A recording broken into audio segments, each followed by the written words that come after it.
Hi everyone, and I really love Spider-Man. This character means a lot to me, just like the movies about him. It's always disappointing to me when one of the Spider-Man movies doesn't do well in ratings and quality. Usually it's not by chance, but because of poorly developed and badly written script. In simple terms, for a good reason. The main problem with some Spider-Man films is the important scenes that were deleted, and there were quite a lot of them. For the past few days, all I've been doing is looking for information about the cut content from each part of the Spider-Man movies. I wanted to find every scene that was taken out, every frame that didn't make it, and every idea the director had, whether it was shown or not. Days and nights passed with one thought in my head, the thought about these cutscenes, and in the end, I found them. Now you are in for all the deleted content from Spider-Man movies that I could possibly find. Let's go in chronological order. Let's start with Sam Raimi's trilogy and finish with No Way Home. Anyway, here we go.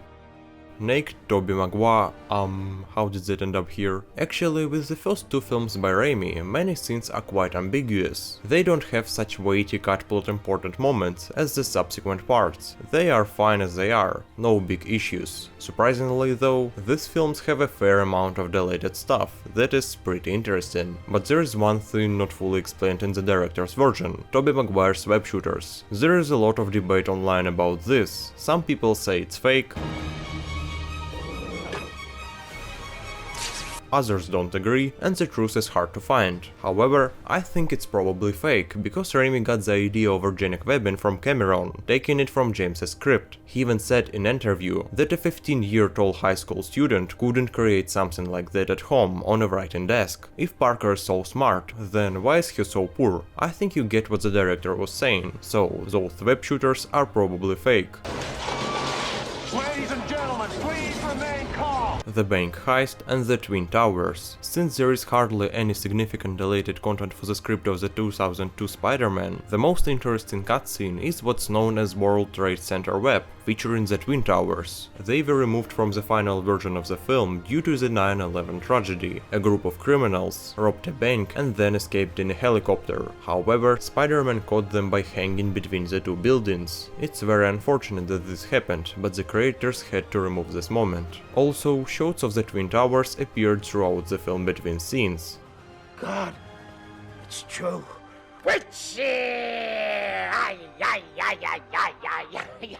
Additional monologue of Norman with the Goblin mask. Unfortunately, this fragment has not been released to this day. There are only short behind-the-scenes moments, posted by Sony.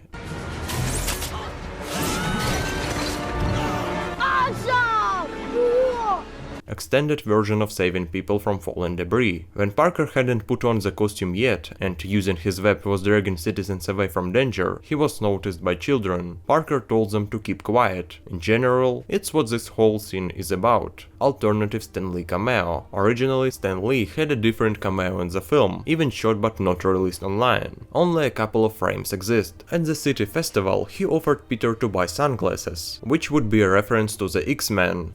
Very interesting. Hugh Jackman, the actor of Wolverine, also talked about his unreleased appearance in the first Spider-Man, and it didn't happen for a silly reason. The film crew simply lost his costume. Whether they wanted to merge the two cinematic universes is unknown, but it seems to me that it turned out for the best, because subsequent films with Tobey Maguire would have seemed insignificant. Now, in his world, there are the X-Men, strange and silly. Why then didn't Spider-Man come to help the mutants with their own problems? They really needed it. Nonsense. Yeah, the first Spider-Man movie is somewhat scarce in terms of removed scenes. Of course, I could tell you about literally millisecond long deleted moments, but there is no point in that. There is simply nothing to say about them. For example, when Peter was paralyzed by Norman's gas, Osborn jumped down to him from another roof, instead of immediately starting the dialogue. I guess you understand the kind of material here. Fortunately, with the subsequent films, the content became 100 times more interesting. Spider-Man 2. So, we already know that great movies don't have serious deleted scenes, but Sam Raimi's Spider-Man 2 is an exception. Yes, shortly after the release of the second part and its overwhelming success, the studio wanted to double the profit and release Spider-Man 2.1 with all the deleted moments. And it's clearly not like the situation with the first movie, where there was very little content. Here I imported plot scenes that further developed some characters, interesting and as well as boring dialogues, and cool action. In general, there is a lot of topics for discussion. My father always said, "You'll never be worth anything No man will ever want you. Conversation between Mary Jane and her friend during shopping. Many of you sincerely don't like MJ and Amy's trilogy, and rightfully so. After all, she behaves like a girl of easy virtue, constantly breaking up with Peter, causing him pain, and honestly, she's just not Gwen. In reality, her actions serve the story. If Mary Jane didn't behave like that, there would be no Maguire's Spider-Man, but that's not the point now. However, only few have wondered why MJ is like that. This scene reveals her deeper as a character. The romantic interest of Parker in these films is indeed the weak link of the trilogy. It's sad, because Mary Jane is an interesting character with her internal problems and conflicts. The deleted dialogue is quite important for her. At least, if it had made into the film, less people would hate her. Most likely, it was cut to reduce the running time. Peter, don't you understand how I feel? I want this guy dead. The same way you want the guy who killed your Uncle Ben dead. Extended moment on Parker's birthday. The Harry and Peter storyline remains the best for me in the trilogy. It has no weak points or issues at all, but so to speak, we don't refuse interesting additional material. In this scene, aside from the happy birthday thon, there is also a quite significant dialogue. Osborn compares the killer of his father, i.e. Parker, to the robber who shot Uncle Ben, and he says that he feels the same towards him as Peter does towards his uncle murderer. Of course, the main hero understands his best friend, and Harry claims that for Norman, Parker was like a beloved son. In reality, this fragment further reveals Osborn's resentment for what he believed was Peter stealing his father's love. At least, that's how he saw it. And it adds complexity and depth to the conflict. Although the trilogy arc is already excellent and doesn't need adjustments, so why not? Jonah Jameson in a Spider-Man costume. Yeah, I understand that this scene was shot for comedic purposes and doesn't carry much significance, but I think it still gives us a different perspective on J. Jonah Jameson. In the trilogy, all he does is slandering Spider-Man and constantly trying to portray the hero as a criminal. The origin of this aggression towards the friendly neighborhood is unclear, but doesn't require much explanation. Jameson is a secondary character, playing a rather insignificant role in the story. Spending screen time to delve into this character isn't really necessary. As we can see, everyone already loves him. However, the deleted moment shows that the most fervent hater of Spider-Man turned out to be his fan, and all this animosity is just populism to boost Daily Bugle sales. It's an interesting scene that could have been left in the movie. Peter's drawing during class. Here, they basically showed what Dr. Connors talked about. Constant fatigue, lack of focus during lectures, and so on. In essence, there is nothing new to see here. Peter continued to suffer from his superhero life, and the inability to be with MJ, and his thoughts about it are reflected in his drawings. This movie's theme is well explored, so cutting the theme made sense. Moving on, there are two types of content: short fragments that enhance major scenes, and downright nonsense. Let's start with the nonsense. And I just want to say that I think the image you have is fantastic. It's really put together. The costume, this thing, I mean, it's really put together. It's great. An extended conversation between Spidey and some guy in the elevator. It's about nothing. It would have been better to completely remove this dialogue since it's utterly pointless and boring. Extended pizza delivery scene. There is not much to add here, as there aren't even any additional lines. So, in reality, the remaining small moments are so brief and inconsequential that it's more fitting to just highlight them. A slightly extended Octavius Parker fight on a building, along with a bit extended train battle. The new added line from Mary Jane expressing how Peter has always been an inspiration to her during their backyard dialogue. Lastly, a somewhat unremarkable conversation between Parker and the pizza delivery company's director. Essentially, there are some interesting supplementary scenes that add depth to the film, but they don't significantly impact the overall plot. Therefore, the producers made the right decision to delete them. In my view, retaining only the dialogue between MJ and her friend would have been a smart choice, as it genuinely contributes to the narrative. As for the rest, it seems like a strategic move to later release the director's cut on DVD and Blu-ray. I believe everyone understands why there is no crucial cut material here. The film is already excellent in every aspect, with no plot holes or unexplained character motivations and illogical actions. Therefore, I suggest we move on to the next part, because that's where the most interesting scenes await us. Let's go! Oh, How I adored Spider-Man 3 as a kid. That time it was the best thing I have ever seen. Every time I watched it, I just enjoyed it. There was no thought in my mind that something could be wrong with it. For me, Spider-Man 3 was an equivocal masterpiece and a benchmark for the quality of superhero movies and film industry in general. But as the years went by, I learned more and more about how to write stories and what is a good script, worked out to the smallest details, and what is just a shoddy script in many places, overcrowded with a bunch of storylines and a frankly bad plot. What a disappointment it was for me, a kid who grew up watching Raimi's movies and loved the prequel with all my heart, to realize that the prequel was the worst of the entire trilogy and all Spider-Man films in general. Now, watching it again, I realize the scale of the problem. The film is overloaded with some completely meaningless storylines. Characters are not fully revealed, the motivation of some characters is poor and unclear, and most importantly, Venom. Why is the coolest and one of the best enemies of Parker shown for only 10 minutes, 70% of which I see not Venom but Topher Grace's face? Why?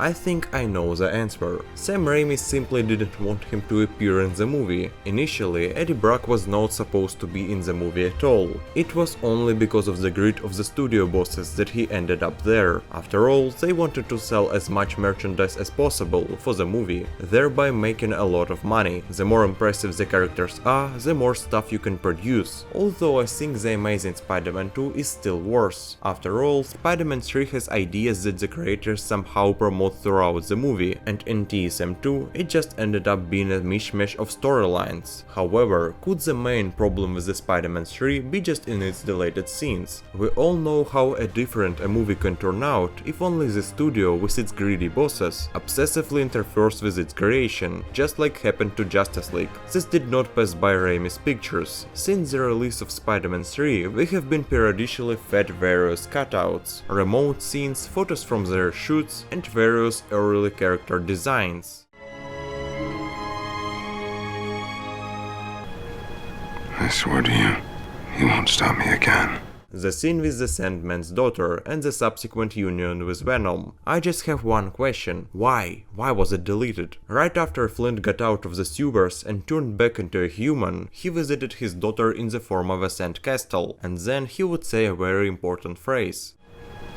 I swear to you, he won't stop me again. After all, it was for this reason that he later formed an alliance with Venom, and it's much more logical than what was going on in the movie. As Marco was sitting in some corner, Topher Grace came to him in a Venom suit and offered to kill the Spidey. Of course, he couldn't refuse such an offer. That's it. Dude, you have seen him for the first time in your life. Why are you doing this? And immediately after the scene with the daughter, there was a dialogue between Eddie and Flint, in which Brock explains that it was Spider-Man who was preventing him from getting money for his daughter's treatment. In this entire moment, Sandman's motivation for forming an alliance is quite clear, and it doesn't look ridiculous. Spider-Man 3 lost a lot without these scenes. Let's move on.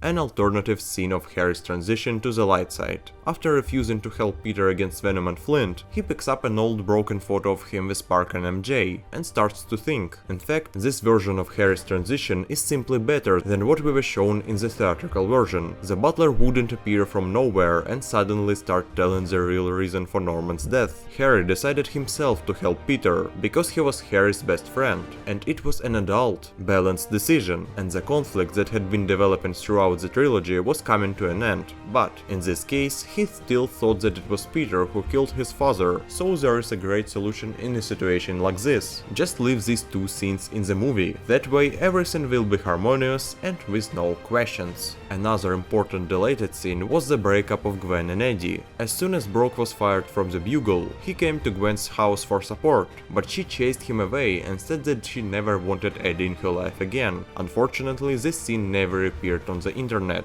There is only one photo from the shoot. Actually, it would be a great motivation for Eddie to hate Peter even more. After all, on the same day he saw them together with a Gwen on a date. After such scenes, you feel sympathy for Eddie. So many bad things in one day. In general, filmmakers shouldn't have cut that. a cure for Sandman's daughter. After Flint gained his powers, he visited Dr. Wallace, a biologist who worked on the treatment of Marco's daughter. I have no idea why Dr. Wallace's storyline was completely removed from the movie. The storyline with the Sandman would have been much more interesting and logical. In this case, it becomes clear where all the money Flint looted would have gone. Peter's attempts to tell Harry the truth about his father's death. In the Spider-Man 3, Parker just gave up on it. They had only one horrible dialogue afterwards. I need to talk to you. Explain things. Tell it to my father. Raise him from the dead. I'm your friend, Harry. I cared about your father. And in the deleted scene, Peter tried to talk to Harry, but nobody just let him. At the very beginning of the movie, he came to Oscorp and wanted to finally talk to Osborn, but the security guards wouldn't let him in. Then Parker was kicked out of the building. There is only one shot from the filming, which shows a guy in a cap and someone's hand. In general, quite a lot of material was not shared online, so you can only look at some random footage from the filming. I hope that someday Sony will publish the whole deleted content. Well, for now we can only dream about it. Right here, I decided to make one scene out of several, since a whole sequence of events was cut out. When Marco's wife Emma and their daughter Penny saw the news that was happening, they decided to stop Flint together. Just to remind, in the previous scene with the Sand Castle, Penny learned that the Sandman is her father. At this time, Dr. Phil Wallace, who was developing a cure for Penny, was already watching the final battle between Spidey and the villains, where Wallace met Captain Stacy and Gwen. He told them that he knew who the Sandman really is. Meanwhile, Emma and her daughter arrived. Then they had a dialogue with the doctor himself, and unfortunately I don't actually know what exactly they were talking about. But after Spider-Man destroyed the symbiote, Flint would start beating him up, and immediately Phil Wallace, Emma and Penny would come in. Doctor said to Marco that his daughter was terminally ill and could not be saved, and she begged her father to stop beating Peter. In general, I like this ending more than the original one, because in this version of the scene, after the defeat of Venom, Flint didn't just stop fighting Spider-Man for some reason. After all, he swore to his daughter that Peter would never stop him from getting money for treatment again. Plus, there is pretty good action scenes, with new transformation of Sandman's body. It looks really cool. In this case, the whole storyline with Dr. Wallace was cut out to no purpose. That way, the whole storyline with Flint Marco had been expanded, and he would have had a clear goal, a certain amount of money to finance the development of a cure. By the way, for those who don't understand how the little girl, her mother and the doctor climbed onto the roof of the high-rise, I will show you.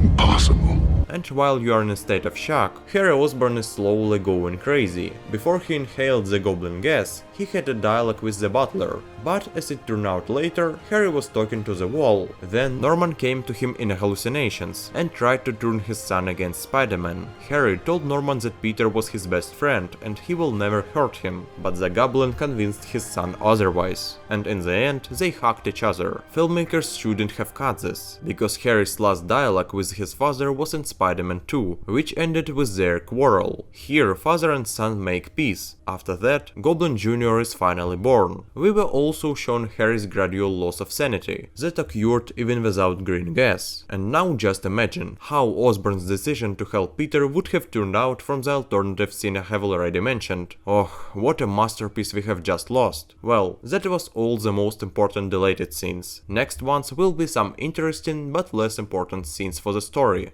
As we all remember, the symbiote spent a lot of time in Peter's room. I have no idea what it was doing, probably waiting for its turn in the storyline. In one of the removed scenes, they showed the confrontation between the actual Spider and Venom in Peter's room, where the symbiote won and seemed to be eating the Spider. Symbolically, it was a hint for the future struggle between Parker's light side, the Spider, and his dark side, the Bully Maguire. I mean the Black Spider-Man, a brutal killer who takes lives and then talks about it with a smile on his face. And he can dance, why not? Creators needn't really have cut that one. However, if you don't remove just one of the previous scenes, it won't function as intended. Essentially, we barely witnessed the clash between Peter's good and evil sides. The dance scene doesn't count. Though there were other excerpts with the Parker's clash. They were also cut out, by the way. You all already know the screamer moment.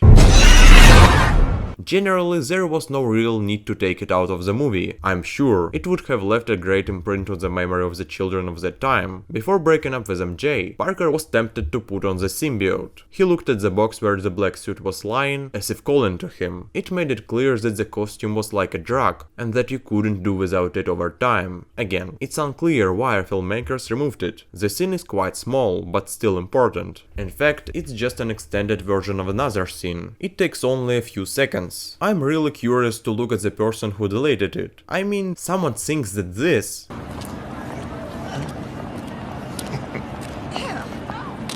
How you doing?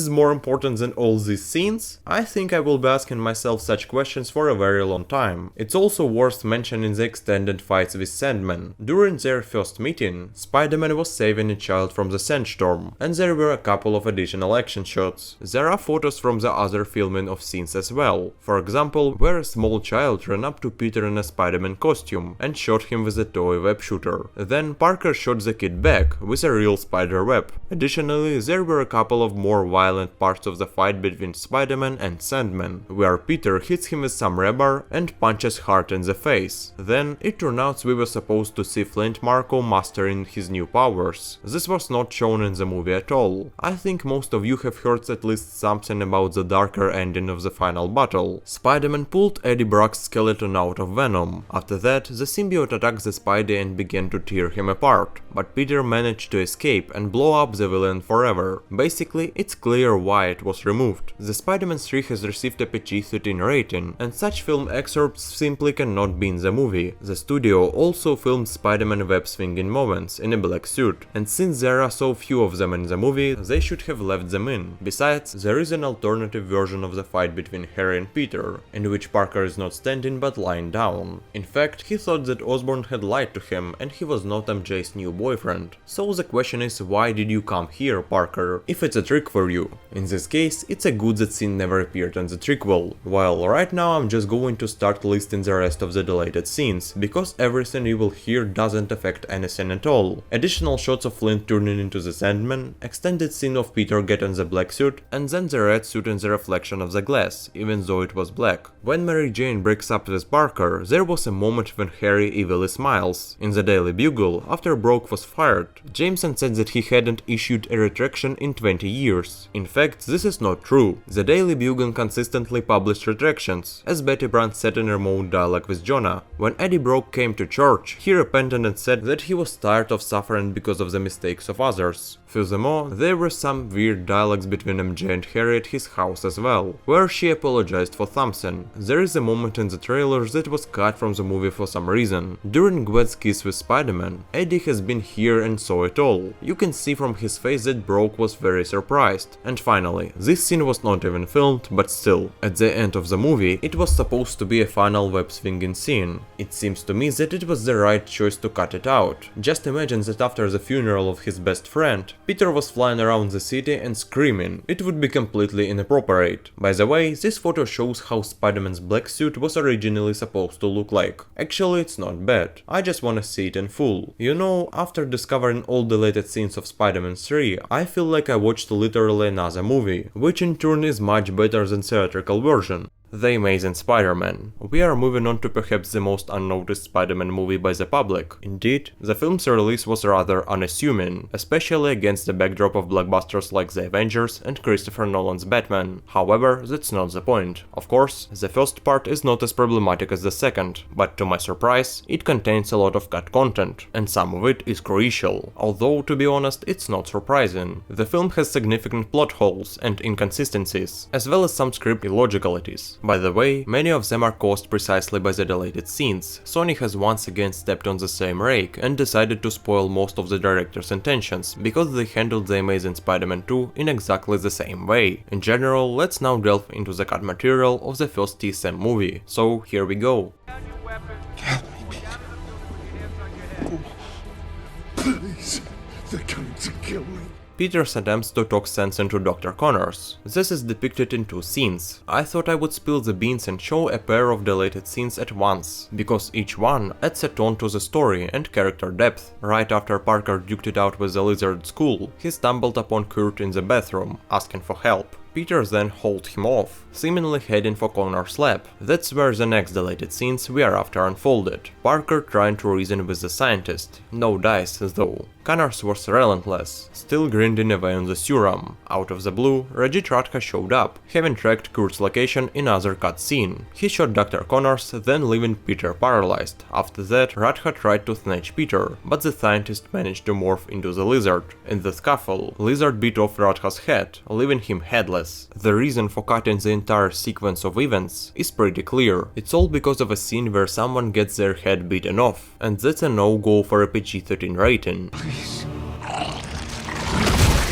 But what about the scenes themselves? In my opinion, they are crucial. In the theatrical version, Parker didn't even try to talk to Connors and defeat him with words, like Maguire's Spider-Man did. After all, Spider-Man isn't just about physical strength and beating up enemies. It's also about intelligence, kindness, and most importantly, the ability to make the right choices. Additionally, the subplot with Radha concludes here, and in the film, for unclear reasons, he just disappears. I'm going away for a while. When will you be back? I'm not sure. The scene portrays a conversation between Kurt and his son. Before Connors initiated his plan to turn the population of New York into lizards, he would visit his son Billy and explain that he would be away for some time, hence unreachable. Frankly, I have no idea why they removed these scenes. Here we see that Kurt does have a family, including a son he cares about. In the edited version, there was no mention of Connor's relatives, which is incredibly strange from a canon perspective. In comics and nearly all Spider-Man adaptations, the last remaining anchor preventing Kurt from fully succumbing to the lizard persona is his wife Martha and son Billy, so producers should absolutely avoid cutting such vital elements. Furthermore, a scene like this humanizes Connors, making him more relatable. It shows that the scientist is not only engrossed in seemingly distant ideas for saving humanity, which may be far from the audience's concerns, but also has a family. Peter. The conversation between Parker and Kurt Connors unfolds as Connors visits Peter's home, showcasing a mouth with the limp regenerated by their serum. Following this, he delivers a crucial line for Peter himself. We must be greater than what we suffer. At this point in Peter's life, overshadowed by a quest for vengeance for Uncle Ben's murder, these words hold immense significance. Excerpt also adds a layer of closeness and friendliness to the friendship between Parker and Kurt. Connors took the initiative to approach Peter, demonstrating their successful experiment. This personal touch makes the conflict between Spider-Man and the Lizard at least a bit more intimate, a dimension sadly missing in the original cut.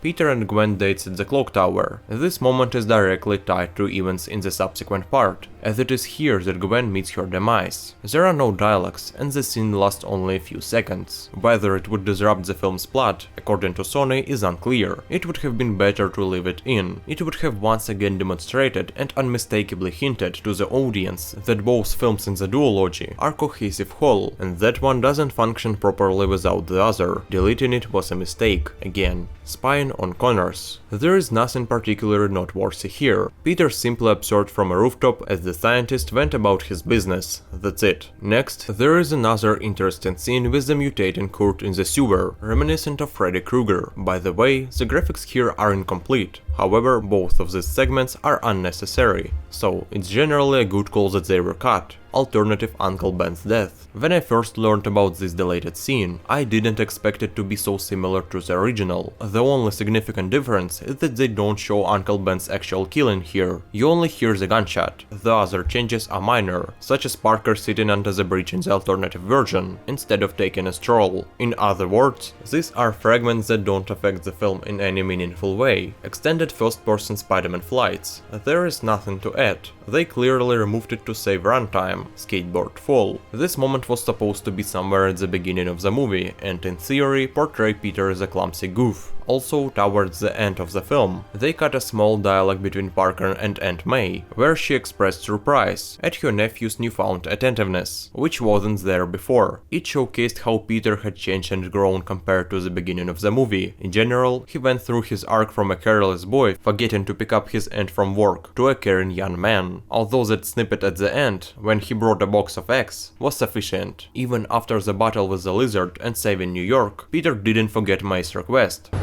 I gotta go to dinner. Who are you here to see? Gwen Stacy. You know Gwen? Your name? Peter Parker, why? Here, Parker attempts to sneak past a security guard to get to Gwen's apartment. However, the guard asks him to show the contents of his bag. Peter can't comply, because he has his Spider-Man suit inside. So from this point on, we have only unreleased material, and there is a lot of it. Essentially, these are not deleted scenes, but one might say, unreleased ones. I managed to gather about 30 minutes of unused content on this topic, so I would prefer to create a separate video about it. If you want to see that, please like this video, subscribe to the channel and leave comments. It would tremendously help the channel grow. Thank you. Now let's move on to the next film.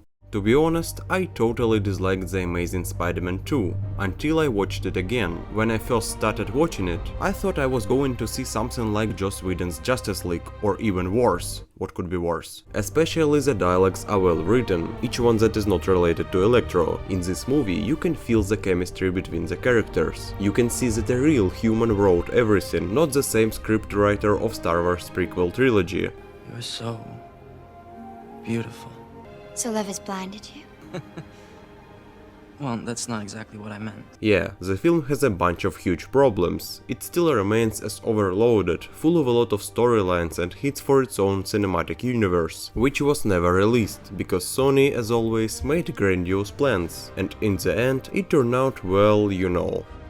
I'm Spider-Man then. While not the best Iron Man 3 easily grosses over $1 billion at the box office, the most popular superhero of all time barely makes it to 700 million, thus ruining Sony's plans. But why did this happen? And it's not about the character, obviously. It seems to me that the problem with TSM2 is only in its quality. Despite the fact how much I like Andrew Garfield's Spidey and his love affair with Gwen Stacy, I'm well aware that the movie actually has problems. Big problems. The most striking one is Electro. I have never seen such a horrible, stupid and pathetic laugh in stock. If in Sam Raimi's trilogy I had a complaint that there was too little of Venom in the movie, then in The Amazing Spider-Man 2 I have a complaint that Electro is just been here. Just think about it. If you cut Electro out of the story, what will actually change? Nothing. Absolutely nothing. Max Dillon doesn't really affect anything. He has nothing to do with the main theme of the movie, the main idea, or Gwen's death. It's just terrible. And this villain is a little part of the whole absurdity. After that, I thought maybe most of the problems come from the fact that the movie was cut so badly by the producers. And it turned out that this was indeed the case. With great power comes great responsibility. Alternate ending and appearance of Richard Parker. It seems to me that even those who in the course of watching the movie were indignant about everything that was going on would have liked such an ending, especially if you look at what the original one was replaced with. At this moment, the acting talent of Andrew Garfield is fully revealed. What? What? Say it! Say what you want to say! What do you want to say? Where you been? I generally got goosebumps. It actually feels like the film needs this scene. Firstly, the storyline with Parker's parents would have come to its resolution and logical conclusion. Secondly, at this moment in the life of Peter himself, he needed a person who would give him inspirational words and guide him on the right path, and his father appeared as this person. Only after the death of his loved one, who died because of Peter's fault, he realizes the main lesson of his life. That with great power comes great responsibility. Maguire had this happen in the first movie, Garfield in the second, and Holland in the third. In the final part of the movie that we saw, it felt like Parker didn't understand anything again. I mean, just look at how he goes from an irresponsible, selfish boy to a man who has experienced a tragedy and is now fully aware of all responsibility for his actions with such an alternative ending. In general, this kind of final part of the film is 1,000 times better than what we have seen in the picture. Therefore, let's move on. It's a special day today. Do you have anything special that you want to say to me on my special day? The same thing I tell you every day. You're a dummy. Scenes with Max Dillon's mom. Yeah, actually a few scenes. In addition, there is another one, where Electro, who has already got his powers, comes home and sees how his supposedly sick mother can walk by her own. Furthermore, she gets money after the death of her son. In fact, she doesn't care about him, his mother just used him. And then there was a Times Square scene. So, in the scene we are able to watch, Dylan is celebrating his birthday, but suddenly the lights go out, and his mom's breathing machine stops working. When her son turns on the light, he reminds her of his birthday, but she either forgot about it or just doesn't care, so mother asks Dylan to bring the cigars. And again, it shouldn't have been cut, because both of these scenes reveal more deeply the personality of Electro and his whole tragedy. All Dylan's life no one ever cared about him, even his own mother. And he was always alone, that's why he had such an insult to Spider-Man. In any case, this motivation to take revenge and kill the Spidey is still not even adequate. Well, but at least it's better. Right. The fall is fast and steep. Revenge of the Green Goblin. Donald Menken had the same scene that happened to Rajit Radha from The Amazing Spider-Man. Just disappeared after his last appearance. The deleted fragments reveal his further fate. Menken was overtaken by revenge from Harry for the stolen company and taken chance to stay alive. First of all, there is more of actual Goblin, and this is really missing from the theatrical version. How long was Goblin on the big screen? Just 5 minutes? Seriously? For the main enemy of Peter, who will kill his beloved girlfriend in the exact film, it's very little. It's even worse here giving credit to Sam Raimi's Venom. He has at least 10 minutes on the screen. In these removed scenes, we are shown an extended, creepier transformation of Osborn into the Green Goblin. After that, he blows up the cops, tells Felicia to run away from here, and finally takes revenge on Menken. And I genuinely do not understand how these scenes would interfere with the film. Here Goblin literally does more actions, and he is basically more on the screen. That's exactly what I wanted to see. Check it out. Amazing joint flexibility. Like, what are you using? Using servo motors? No, it's electrically conductive nanofibers. Any battlefield injury, a broken leg, gunshot wound, the suit pretty much does the walking for you while it heals your body.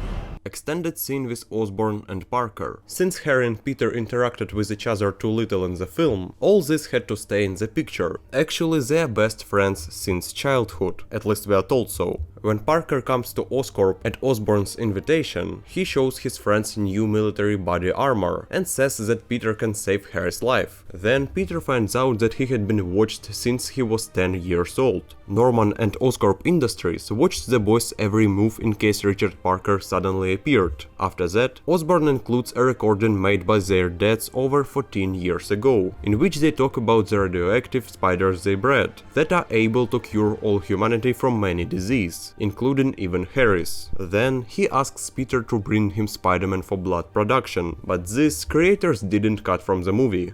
Hi. How are you? Good. Good. Is Peter home? No, he's doing whatever it is he does.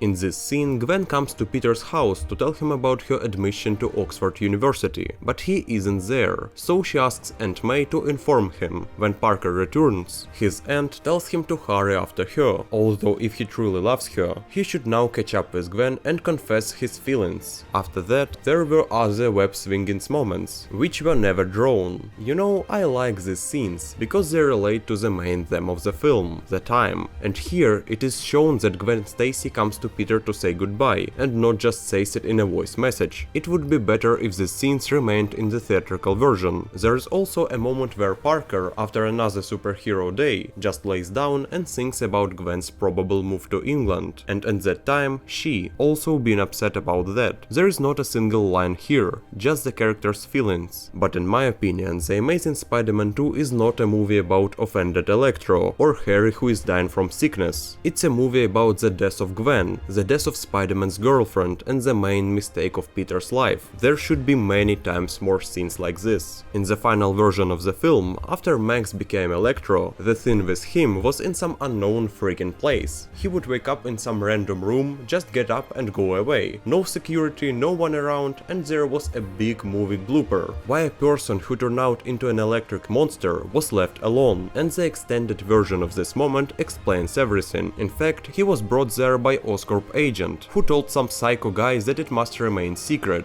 But everything goes wrong. He awakes Electro by touching him. As far as I know, they wanted to either burn Max or cut his body. Absolutely nothing positive. Extended Gwen's death scene. It turned out after she broke her spine, Stacy had a couple of lines. She said to Parker to never give up, and then Peter almost beat Harry to death. Unfortunately, these scenes were not posted on the internet, just the only one photo. I'm sure the movie doesn't actually need them. The death of Gwen Stacy is a pivotal moment in Spider-Man's history, designed to evoke strong emotions in viewers, due to its tragic nature. This leads to the idea that action scenes should be put on hold to let the gravity of the moment sink in. Additionally, there is an alternate ending in The Amazing Spider-Man 2 that deviates from the Rhino scene, which, if retained along with other important scenes and the removal of unnecessary ones, could have potentially elevated the film to match the quality of the first movie. Unfortunately, this didn't come to fruition. Looking ahead, it's possible that a prequel may be in the works, especially following the success of No Way Home. This could provide opportunities for exploring intriguing plot details, such as the role of Mary Jane in the film. In fact, Mary Jane and Gwen Stacy intersected only in Sam Raimi's Spider-Man trilogy and the Spectacular Spider-Man series. In this unreleased scene, MJ expressed her fascination with Spider-Man and her preference for Peter as a boyfriend, with Gwen's apparent blessing for their relationship. However, fortunately, scenes like this one were cut from the final version of the sequel. Nevertheless, Mary Jane had her own storyline, including a scene with Parker, where she shared with him her interests in motorcycles and waitress job. In the one of the latest scenes, Spider-Man protected MJ from her aggressive drunk father. Additionally, there were hints of Norman Osborn's comeback that could potentially set the stage for the Clone Saga. Furthermore, there were leaked scenes as well, such as Flash Thompson's graduation moment and the extended plane crash scene with Parker's parents. It turned out Richard took the gun from the killer and went to check if the pilots were dead. And in the trailer there was a slightly modified ending with the Rhino, where Spider-Man took the trapdoor and hit him with it. In general, the film has indeed become better, but its major problems still remain. It means that exactly the script of The Amazing Spider-Man 2 is the main issue, so it should have been rewritten. Spider-Man Homecoming. Well, it's a typical decent Marvel Cinematic Universe film. It's just okay in my opinion. It doesn't have obvious major plot issues that make the movie unwatchable, and there is no terribly underdeveloped villain. The Marvel version of Spider-Man is good, that's hard to deny, even though the character has a few significant drawbacks, such as lack of independence and dependency on other heroes. Fortunately, this issue was addressed in subsequent movies. By the way, Homecoming has a similar situation as the Spider-Man 2002. The deleted content here is not so crucial to the plot. In other words, there is nothing here that drastically alters the narrative. I think this worked to the film's advantage. Finally, the creators of the Spider-Man story were given the opportunity to realize their project. So, oftentimes, the fewer deleted scenes in the movie, the better it is. Overall, let's delve into it. Here we go. Are you sure you don't need my help? I can be your lookout, your guy in the chair. Dialogue between Peter and Ned on the way home from school. Since there are no very crucial deleted moments here, let's start with those that in general could have been left in. You know, I have always been surprised why Ned, supposedly Peter's best friend, never really worried about him or expressed concern, but rather constantly pushed him towards dangerous actions. Especially in Homecoming, it seemed quite unfriendly, as if he didn't care. However, in this scene he genuinely advises Peter against searching for the Vulture and even offers his help. Not because it's cool and fun, but because he genuinely cares. Honestly, I would have kept this moment. In the 2017 film, the theme of Ned's friendship with Peter is not well explored, and there is lack of emotional depth in their relationship, although the situation improves in the sequels. I'm sorry, I gotta guys, screw you. Really? I'm sorry. I gotta go. Later, Peter. Peter! Well, this one might only be interesting because of Liz, who, let's be objective, is the worst and the least memorable love interest for Spidey. Here, Parker informs his What Where When team that he won't be going with them to Washington DC. They shower him with food, and Liz tries to persuade him, but in vain. She gets upset. In the theatrical version, there is absolutely no chemistry between them. They're just not a good match. Their liking for each other doesn't come across at all. Actually, even this scene doesn't improve the situation much, although it's evident that she cares about Parker. Fortunately, the empty character of Liz was replaced with Michelle, who in general is much better. Extended Peter's vlog. Besides the unremarkable deleted moments, completely unnecessary and drawn out, there is an additional scene of Spider-Man in Germany, swinging on his web with the Chancellor. It turned out that at night, Parker sneaked out of the hotel to test his new suit. However, Happy found out about it. Essentially, this is the entire scene. Was that Tony Stark? No. Was that Thor? No. I don't think Thor uses a phone. Good point. Reference to Captain America the Winter Soldier. Passing by the destroyed S.H.I.E.L.D. office, Peter and his friends see the wrecked helicarrier. Quite strange, considering that the events of the Captain America sequel took place in 2014. Homecoming is set in 2017. In my opinion, they would have removed the helicarrier already within 3 years. So it's a plot hole. Perhaps that's why they deleted the scene. They also cut a moment showing us that the man Spider-Man glued to the car still hadn't escaped from the web, even though it dissolves within a couple of hours. Another oversight. As we all know, Vulture is a good, fairly grounded villain. He doesn't have any obvious script problems or strange world domination motivations like the Green Goblin. He's an ordinary guy who wants to make money to support his family, a relatable character for the audience, so Adrian Toomes doesn't need any additional scenes with him. Here, during a phone conversation, the antagonist lies to his wife, claiming that everything is supposedly fine, although things are really not going well for Toomes. Well, this is the end of the excerpt. There is nothing more to add, as I still didn't understand the context. It's unclear which part of the movie is being referred to. However, it doesn't matter, as the moment doesn't make sense. Further down the list, we have an utterly pointless, terrible, and stretched out scene that was shot for reasons unclear. It's a report by Betty Brant and some guy from Midtown High School. It only takes a few minutes of screen time and is 100% filled with some silly jokes and our cowardness that includes second-hand embarrassment. Who even directed this? Fortunately, this nonsense didn't make it into the final cut, which is a relief. Moving on, there are only insignificant, small moments which, whether they are included or not, doesn't make a difference. One of the most interesting ones is the continuation of the story with the Chitauri weapons buyer, who is Miles Morales' uncle. He later calls Morales, informing that he won't be able to make it. By the way, this is not the only one reference to Miles in the Marvel Spider-Man trilogy. It's clear where the studio is heading. There was also a short, insignificant dialogue between Happy and Tony Stark, where Hogan tries to convince his boss of something, nothing specific. Additionally, the last scene I managed to dig up was brief, silly snippets with Peter's school principal. Honestly, I didn't expect much from the deleted material of Homecoming. The movie is generally fine, and it doesn't need major changes to improve the plot, unless you rewrite the script. It's not like TSM2, which was ruined by the producers. Here, the overall silliness and childishness of the film stem from the approach to its creation. Since it was a Disney film, there are so many unfunny jokes everywhere. Sometimes, as is often the case, all drama is interrupted by some stupid joke, which diminishes the significance of the plot itself. However, we have to accept that. At least this approach is better than burying the director's main idea in the ground, killing a new franchise. Well, I think it's time to move on to the next part. Let's go! Spider-Man Far From Home. Alright, now we are probably facing the most major deleted material from all the Spider-Man films. This is again because the creators were able to implement their initial concept, and Marvel didn't constrain the director. Far From Home is undoubtedly a good film, with no overarching plot issues. Therefore, the deleted scenes don't impact anything at all. However, they exist. So let's take a look at them. The scene with Peter and MJ on the plane. I think this is the only deleted moment worth skipping.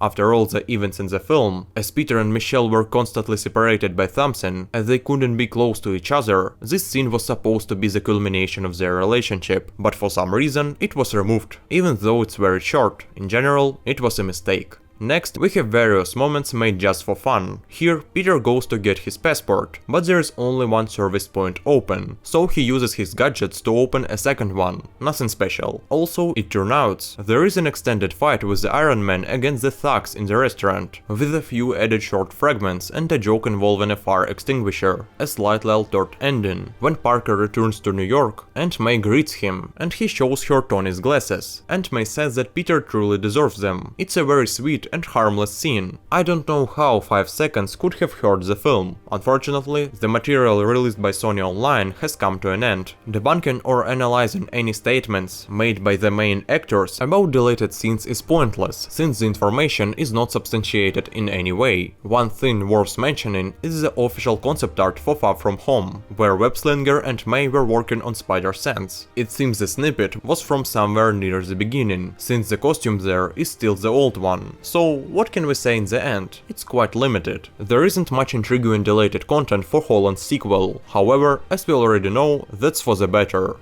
Spider-Man No Way Home. This movie is undoubtedly good. It's the best that could be made under the conditions set by the creators. Let's not delve into them here, maybe in another video someday. Almost a year after the release of No Way Home, Marvel dropped an extended version of the film, incorporating all the deleted scenes. In that case, let's go through them in chronological order. At the very beginning, we see that scene with the bike theft featuring Tom Holland's brother in a cameo as a thief. When Spidey apprehends the criminal, mysterious supporter splashes paint on him. This moment briefly flashed in the theatrical version. Filmmakers also added more scenes of Parker in school. Firstly, Peter's teacher makes him climb walls during a gym class, leading to Spider-Man getting cheers from fans in the school corridor. Secondly, there are interviews by Betty Brant with various teachers and students at Midtown High School. In fact, most of these fragments were available on the official Daily Bugle TikTok page, created to promote the film. In this version of the prequel, there is a snippet where Matt Murdock, as a lawyer, defends Happy Hogan during questioning by the Department of Damage Control. Meanwhile, Peter brings all the film's antagonists to Hogan's house, an event which Happy witnesses through cameras. Next came that legendary elevator scene. In addition to this, a couple of Andrew's lines during his conversations with the Spiders about Garfield wanting to get Maguire's phone number were cut. They also showed Betty Brant appearing after the Hulk snap, and a brief montage of Parker's school life throughout the trilogy was included.